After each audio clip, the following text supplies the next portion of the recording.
Hello everyone, welcome back to commerce की नगरी। Commerce की नगरी में आपका स्वागत है। आज का जो हमारा टॉपिक है मोस्ट इंपोर्टेंट टॉपिक है, जिसका नाम है पास एडजस्टमेंट, मतलब adjustment in the close account. इस टॉपिक के अंदर हमारे पास क्वेश्चन के अंदर गिवन होगी इंफॉर्मेशन कि हमने कोई भी चीज जो एप्रोप्रिएशन के अंदर थी हमारे पास, इंटरेस्ट ऑन कैपिटल, सैलरी और कमीशन, ये लेना भूल गए, या इंटरेस्ट ऑन ड्राइंग लेना भूल गए और हमने अपने अकाउंट को क्लोज कर दिया। अब जब हमने अपना अकाउंट चेक किया तो हमने इस ओमिशन को पाया कि हमारे से भूल हो चुकी, कोई चीज हमारी से ओमिटेड हो गई, कोई चीज हम लिखना भूल गए। अब उस गलती को, उस एरर को हमें ठीक करना है। तो इस क्वेश्चन की पहचान हमारे पास क्वेश्चन के अंदर गिवन होगा, एडजस्टिंग एंट्री, ओमिशन, ये सारी चीजें हमारे पास क्वेश्चन के अंदर गिवन होंगी। जिस तरीके से हम इसमें पहचान पाएंगे कि हमारे पास ये पास एडजस्टमेंट का क्वेश्चन है। मोस्टली बच्चे इसमें गलती करते हैं और पीएल एप्लीकेशन अकाउंट बना के आ जाते हैं और यहीं से उनका क्वेश्चन गलत हो जाता है। मोस्ट इंपोर्टेंट टॉपिक है, इसकी इंपोर्टेंस इस तरीके से पता लगती है। 2016 में हमारे पास इस चैप्टर के अंदर से यही टॉपिक आया था 1 नंबर का। तो देखते हैं हमारे पास सबसे पहले इसका क्वेश्चन कैसा आएगा और हम क्वेश्चन को कैसे करेंगे। तो सबसे पहले हम समझते हैं कि हमारे पास 3 चीजें होंगी जो फर्म की एक्सपेंसेस है, पार्टनर की इनकम है, like interest on capital, salary, commission. अगर ये ओमिटेड है, मतलब ये लिखना भूल गए, तो क्या करेंगे, इसको क्रेडिट करेंगे और प्रॉफिट एंड लॉस को डेबिट करेंगे। और इसके जस्ट अपोजिट जो हमारी एक्सपेंसेस है, मतलब फर्म का इनकम है और पार्टनर का एक्सपेंसेस है, अगर उसे लेना भूल गए, लाइक इंटरेस्ट ऑन ड्रॉइंग्स, अगर हम इसको भूल गए लिखना अकाउंट के अंदर, तो इसको डेबिट करेंगे और प्रॉफिट को क्या करेंगे, प्रॉफिट एंड लॉस को क्रेडिट करेंगे। तो जल्दी से स्टार्ट करते हैं। हमारे पास अपनी बुक, जो हमारी डीके गोयल बुक है, उस बुक को आप उठा के लाओ, अपनी पेन लेके आओ, कॉपी लेके आओ और अब हम स्टार्ट करते हैं। हमारे पास टॉपिक है adjustment in the close account. Question क्या आता है, क्वेश्चन 41 है, after the account of the partnership have been drawn and the book close off, मतलब हमने अपना अकाउंट बना चुके और अपनी बुक को क्लोज कर दिया। इट वॉज डिस्कवर दैट, हमने पाया कि इंटरेस्ट ऑन कैपिटल 8% पर annum as provided in the partnership agreement have been omitted to be record, मतलब इंटरेस्ट ऑन कैपिटल हम लेना भूल गए और रिकॉर्ड करना भूल चुके। अकाउंट बनाने के बाद हमने जब अपने अकाउंट को चेक किया, अपनी बुक को क्लोज करने के बाद, तो हमने पाया कि इंटरेस्ट ऑन कैपिटल हम लेना भूल गए। इंटरेस्ट ऑन कैपिटल इनकम है पार्टनर की। अब पार्टनर कैपिटल है ए की 8 लाख, बी की 4 लाख और सी की 3 लाख। इनका प्रॉफिट रेशियो है 2:1। तो instead of altering the balance sheet, मतलब ये कहता है अपनी बैलेंस शीट को चेंज किए बगैर हमने डिसाइड किया हम एक सिंगल एडजस्टिंग एंट्री कर देंगे beginning of the next year के बिगिनिंग के लिए, ताकि हमें अपनी जो भूल हो चुकी, जो हमसे ओमिशन हो चुका, जो हमसे गलती हो चुकी, उसे सुधार कर सके। तो इस क्वेश्चन की सबसे बड़ी पहचान होती है ओमिशन, एडजस्टिंग एंट्री, इस तरह की चीजें दी होगी। तो सबसे पहले हमें पहचानना होता है कि हमारे पास हम जो लेना भूल गए हैं, जो ओमिशन हो चुका है, वो इनकम है पार्टनर की या एक्सपेंसेस है पार्टनर का। तो हमारे पास पता है कि इंटरेस्ट ऑन कैपिटल इनकम है पार्टनर की, जो 8% देना था लेकिन हम देना भूल गए।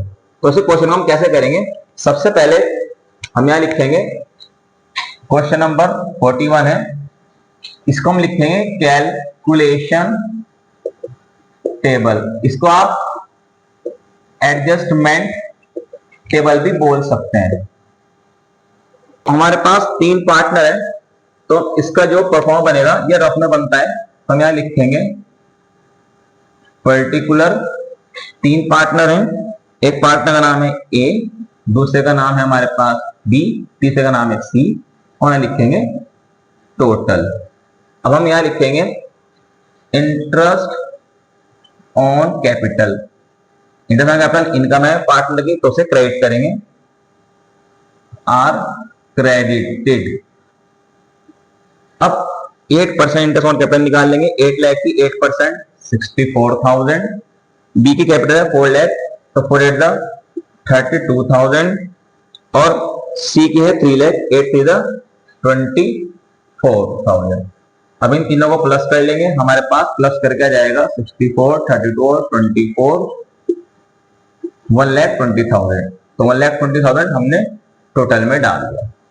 अब यहां लिखेंगे less profit and loss debit, profit and loss को डेबिट करेंगे।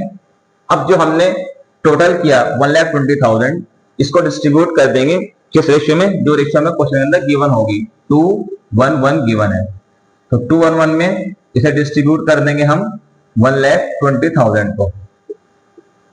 तो 120 को हम 2:1:1 में करेंगे तो हमारे पास टोटल है 4 से डिवाइड करा, 4 1 जा 4 3 जा 30,000 आया। अब ए का शेयर है 2, तो 30 को 2 से मल्टीप्लाई करा 60,000। अब बी का शेयर है 1, 30 को 1 से मल्टीप्लाई करा 30,000। सी का शेयर भी 1 है, तो 30 को 1 से मल्टीप्लाई करा 30,000। ये टोटल 120 रहेगा क्योंकि 120 को हमने डिस्ट्रीब्यूट करा। बहुत ध्यान से देखना, बहुत आसान तरीका है, बिल्कुल ही मुश्किल नहीं है। अब हम इसे लेस कर रहे हैं तो इसमें प्लस माइनस जो करेंगे उसका निशान ही रखेंगे, मतलब साइन नहीं आएगा। तो ये आ गया आपके पास 4,000, ये आ गया आपके पास 2,000 और ये आ गया पास 6,000, ये आ गया 0। हमारे पास ये जो डेबिट और क्रेडिट हो गए इक्वल होगा, तो बहुत आसान है देखना है। हमारे पास ए में जो पार्टनर ए है उसमें डेबिट बढ़ा है, क्रेडिट बढ़ा है, तो हमारे पास इसमें क्रेडिट बढ़ा है क्योंकि ए का क्रेडिट अमाउंट ज्यादा है, तो हम लिख लेंगे CR। बी में भी हमारे पास क्रेडिट बढ़ा है क्योंकि 32,000 है क्रेडिट में और 30,000 है डेबिट में, तो हम लिख लेंगे CR। अब ए की बचा तो ऑब्वियसली हमारे पास सी जो होगा वो डेबिट ही होगा। फिर भी एक बार चेक करते हैं, सी का क्रेडिट 24 है और सी का डेबिट 30,000 है, तो हमारे पास ये आ गया डेबिट। अब हमारा क्वेश्चन कंप्लीट, बहुत इजी है। एडजस्टिंग एंट्री करनी थी, सिंपल एंट्री हमारे पास जो हो जाएगी वही हमारा फाइनल आंसर होगा। पेपर के अंदर ये टॉपिक 100% आता है, तो एंट्री करेंगे हम C's capital account debit to S capital account to B's capital account. C में डाल देंगे 6,000, ए में डाल देंगे 4,000 और बी में डाल देंगे 2,000। अब इस एंट्री का मतलब है कि हमारे पास सी के पास एक्स्ट्रा पैसा आ चुका था, जो ओमिशन था उसकी वजह से हमने सुधार किया, तो सी ने ए और बी को कंपनसेट करा। नरेशन लिख देंगे हम बीइंग एडजस्टिंग एंट्री, बस इतनी नरेशन काफी है। तो आई होप आपको क्वेश्चन अच्छे समझ में आ चुका होगा। एक बार दोबारा क्वेश्चन देख लेते हैं। हमारे पास 3 पार्टनर थे एबीसी, इन्होंने अपनी बुक को क्लोज करने के बाद, अकाउंट को बंद करने के बाद पाया कि एक इनकम इंटरेस्ट ऑन कैपिटल लेना भूल चुके। तो जो चीज हम कोई भी इनकम लेना भूलते हैं उसे क्रेडिट करते हैं, तो हमने इंटरेस्ट ऑन कैपिटल निकाल दिया। ए बी सी का जो आया 64, 32 और 24, टोटल करते हैं 1,20,000। फिर हमें लिखा less PL to be debit. अब इस 120 को, क्योंकि हमारे पास जब हम इंटरेस्ट ऑन कैपिटल, सैलरी या कमीशन कोई भी इनकम लेना भूल जाते हैं तो उसका इफेक्ट प्रॉफिट पर पड़ता है, तो इसलिए हमने यहाँ लिखा less PL to be debit. अब इस 120 को रेशियो में डिस्ट्रीब्यूट कर दिया 2:1 में 60 30 30। अब हमने इनको टोटल करा, बैलेंस करा, तो इसमें माइनस करके 4,000 आया, इसमें 2,000 आया, इसमें 6,000 आया। अब इन दोनों में देखा डेबिट क्रेडिट में क्या ज्यादा है, तो हमारे पास इसमें क्रेडिट ज्यादा है तो यहाँ सीआर लिखा, इसमें सीआर ज्यादा है तो सीआर लिखा, इसमें डीआर ज्यादा है तो डीआर लिखा। तो उसके बाद हमारे पास एंट्री हो गई C capital account debit to A to B. अब इसका नेक्स्ट क्वेश्चन करते हैं तो और अच्छे से समझ में आएगा। अब हमारे पास नेक्स्ट क्वेश्चन है 42। एबीसीडी 4 पार्टनर हैं और they distribute the profit for year ended 31 March 2023 9 lakh without providing for the following. अब इसमें हमारे पास पहले क्वेश्चन में इंटरेस्ट ऑन कैपिटल लेना भूल गए थे, इसमें सैलरी लेना भूल गए हैं, ए की, बी एंड डी की, 3 पार्टनर की। Give necessary adjusting general entry, तो हमें पता लग जाएगा क्वेश्चन के अंदर एडजस्टिंग एंट्री पूछी है, ओमिशन है, तो ये हमारे पास पास्ट एडजस्टमेंट का क्वेश्चन है या adjustment in the close account का क्वेश्चन है। तो यहां लिखेंगे पर्टिकुलर सेम कैलकुलेशन टेबल या एडजस्टमेंट टेबल, कुछ भी लिख लेंगे आप। उसके बाद लिखेंगे पार्टनर का name A B C D, 4 partner है, और लिखेंगे टोटल। उसके बाद हम यहां पे लिखेंगे सैलरी टू बी क्रेडिट। क्यों कर रहे हैं हम सैलरी क्रेडिट? क्योंकि सैलरी हमारी इनकम है, मतलब फर्म का एक्सपेंस है लेकिन पार्टनर की इनकम है। हम पार्टनर के पॉइंट ऑफ व्यू देखते हैं क्योंकि पार्टनर के पास सैलरी कम आई, सैलरी नहीं आई, ये समझे, और विदाउट गिविंग सैलरी हमने प्रॉफिट को डिस्ट्रीब्यूट कर दिया, तो इसका इफेक्ट प्रॉफिट में पड़ना ही पड़ना है क्योंकि प्रॉफिट इंक्रीज हो गया हमारे पास जब हमने उसमें से खर्चा माइनस नहीं करा फर्म का। तो अब हमारे पास एक ही सैलरी है 15,000 पर मंथ, तो एक साल की सैलरी होगी तो कितनी होगी 15,000 रुपए पर मंथ है, तो 15,000 को 12 से मल्टीप्लाई करेंगे, यह जाएगा 1,80,000। बी की सैलरी है 30,000 पर क्वार्टर, तो एक साल में 4 क्वार्टर होते हैं, तो 4 से मल्टीप्लाई करके आ जाएगी 1,20,000। सी की कोई सैलरी नहीं है लेकिन इफेक्ट तो उस पर भी पड़ेगा, तो छोड़ देंगे।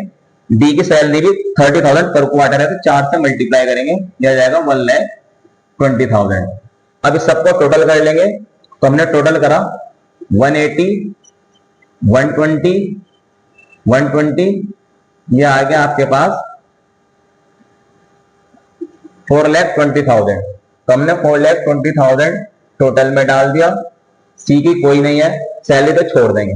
अब लिखेंगे less profit and loss debit, profit and loss debit करेंगे और से किस रेशियो में डिस्ट्रीब्यूट करेंगे 2:1:1 में, क्योंकि रेशियो जो हमारे पास गिवन है 2:1:1 गिवन है। तो है 4,20,000, तो 4,20,000 को हमें डिस्ट्रीब्यूट करना है 2:1:1 में, तो टोटल होता है हमारे पास 6। तो 4,20,000 को 6 से डिवाइड करें, 6 में से 6 7 42, ये आया 70,000। तो 70,000 को 2 से करेंगे क्योंकि एक शेयर 2 है, तो आ गया 1,40,000, ये भी आ गया 1,40,000, तो उसका शेयर भी हमारे पास 2 है।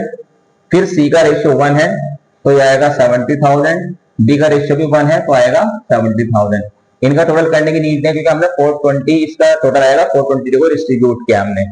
तो अब क्वेश्चन कंप्लीट, हम यहाँ पे प्लस माइनस कर लेंगे, ये तो 0 ही रहेगा हमारे पास। अब यहाँ आ जाएगा 40,000, यहाँ आ जाएगा 20,000, यहाँ जाएगा 70,000 और यहाँ जाएगा 50,000। अब इसमें देखते हैं डेबिट क्रेडिट में क्या हमारे पास ज्यादा है, तो ए का क्रेडिट ज्यादा है तो आ जाएगा CR, बी का डेबिट ज्यादा है तो आ जाएगा DR, सी का डेबिट ज्यादा है तो आ जाएगा DR और डी का क्रेडिट ज्यादा है तो आ जाएगा CR। करेंगे 20 capital account debit, C's capital account debit to S capital account to C's capital account, sorry to D capital account. तो बी में अमाउंट डलेगी 20,000,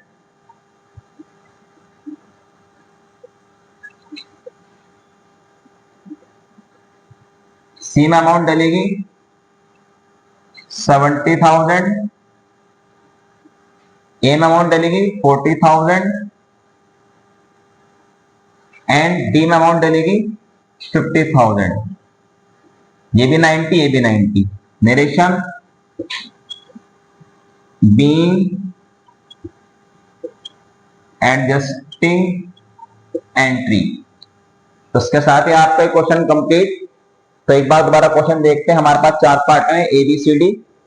इन्होंने अपना अकाउंट क्लोज करने के बाद, बुक को बंद करने के बाद पाया कि हमने सैलरी लेना भूल गए। तो 3 पार्ट है, सैलरी की मंथली जो हम लेना भूल गए, सैलरी हमारी इनकम है, मतलब पार्टनर की इनकम है, इसलिए सैलरी को क्रेडिट करा।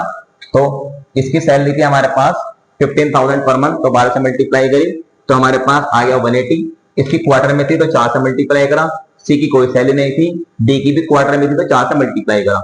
इनका टोटल आया 4,20,000। अब इसका इफेक्ट प्रॉफिट में पड़ता है क्योंकि प्रॉफिट इंक्रीज हो जाता है तो हमें प्रॉफिट से एडजस्टमेंट पूरी करनी पड़ेगी। हमें लिखा less twelve to be debit. अब इस 4,20,000 को 2:1:1 रेशियो में डिस्ट्रीब्यूट कर दिया तो टोटल आ रहा है हमारे पास 6। तो 420 को 6 से डिवाइड करा तो आया 70,000। 72 की 70 की 2 से मल्टीप्लाई करी 140, 2 से करी 140 की इनका शेयर 2 रेशियो है और इसका भी 2 है। इनका रेशियो 1:1 है तो 1:1 से मल्टीप्लाई करके 70 और 70 आ गया। उसके बाद हमने इन्हें प्लस माइनस किया तो इसका 40 आया, इसका 20, इसका 70, इसका 50। अभी डेबिट क्रेडिट कैसे आएंगे? हमने देखा हमारे पास ए डेबिट ज्यादा है, क्रेडिट ज्यादा है, तो ए का क्रेडिट ज्यादा है तो CR लिखा, बी का हमारे पास डेबिट ज्यादा है तो डीआर लिखा, सी का हमारा डेबिट ज्यादा है तो डीआर लिखा, और डी का हमारा क्रेडिट ज्यादा है तो सीआर लिखा। उसके बाद हमने एंट्री कर दी बी सी डेबिट में, ए और डी क्रेडिट में, तो B C to A to D. तो इसके साथ ही हमारा ये क्वेश्चन कंप्लीट हुआ। आई होप कि आपको कॉन्सेप्ट अच्छे से क्लियर हो चुका होगा, ये क्वेश्चन आपको अच्छे से समझ में आ चुका होगा। पास्ट एडजस्टमेंट का क्वेश्चन है, adjustment for the close account का क्वेश्चन है। इस क्वेश्चन की पहचान हमारे पास कैसे होगी कि इसके अंदर हमें गिवन होगा एडजस्टिंग एंट्री, ओमिशन वगैरह, यानी कुछ भी interest on capital, salary, commission, drawing कुछ भी लेना भूल गए तब उसे हमें एडजस्ट करना है, इसका इफेक्ट फॉरवर्ड पड़ेगा। तो अगर आपको वीडियो अच्छी लगी और कॉन्सेप्ट अच्छे से समझ में आ चुका होगा तो आप वीडियो को लाइक करें, शेयर करें, और अगर आप चैनल पर नए हैं तो चैनल को सब्सक्राइब करें। मिलते हैं जल्दी न्यू वीडियो के साथ, न्यू कॉन्सेप्ट के साथ और बहुत अच्छे अच्छे क्वेश्चन के साथ, डीके गोयल की बुक के unsold question. Thanks for watching my video. Have a nice day.